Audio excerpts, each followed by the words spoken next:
I am not trying to be humorous when I titled this Under the Alchofluence of Incohol.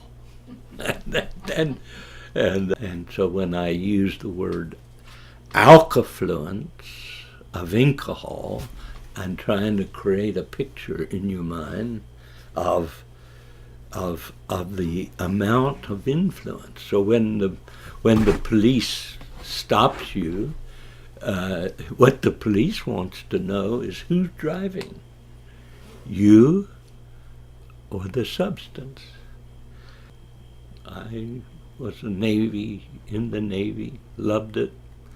They used to call me Gomer Pyle because I just thought I would have signed up for a lifetime if I could have, because I loved the military. And that's commentary on but I used to drink pretty heavily. In the time of drinking, I realized something that all of us have got to recognize, which is alcohol is a truth serum. I've been waiting to talk to you about this. And so then alcohol begins to speak. And my friend Red, who was really such a good guy, and every time he would get just about half drunk, he wants to fight. And other guys want to become, the fighter becomes a lover, and the lover becomes a fighter, because truth serum is working. Now, here's what I want to talk to you about. Do you have any friends? And the guy said, of course I have friends. He said, what are their names? He said, well, Jim, Jack, and Jose. And he said, well, what's their last names? He said, their last name is Jim Beam, Jack Daniels, and Jose Cuervo. And he started to laugh, because what has happened now is my whole world is being absorbed by a substance. And boys and girls, trouble, deep, complicated, injurious trouble starts.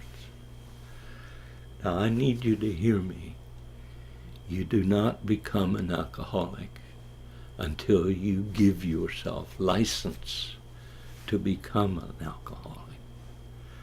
The policeman wants to know who's driving, you or the substance. The wife wants to know who's talking, you or the substance.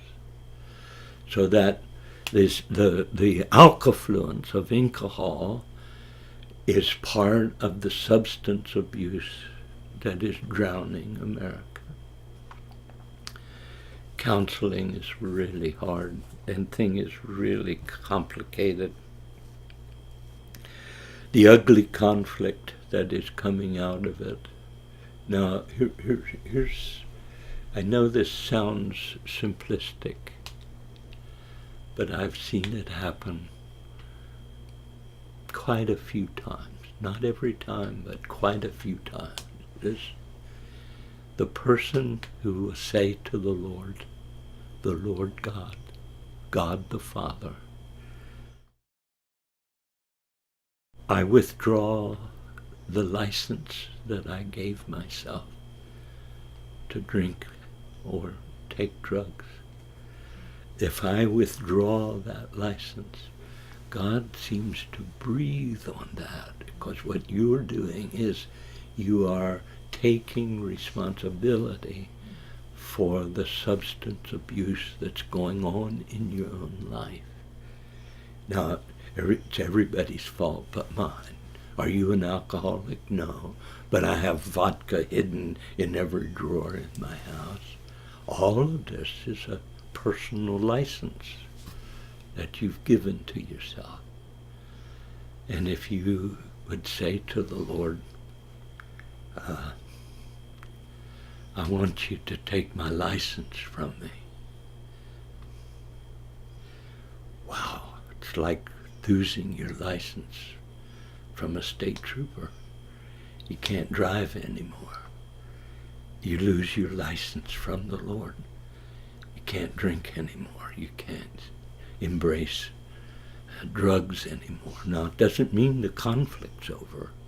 It just means now you started on your way out. Now, I have just recently had one of our dear friends, Judith and I, they're dear, dear friends of ours, and don't want to use any names or any geography because I don't want to embarrass anyone, but he said to us, I need your help, and we introduced some of the thinking we were giving you right now. And about 3 weeks later, he came back and said, Bob, the Lord has met me, and I am free. I am free from alcohol. I am in control of my own life again. Now that's kind of a miracle. It's more than self-will. It's more than I'll do it myself. It's something that happened to him.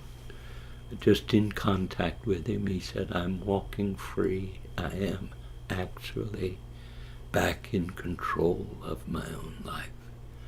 Your family, your children, your friends, you yourself need that kind of freedom.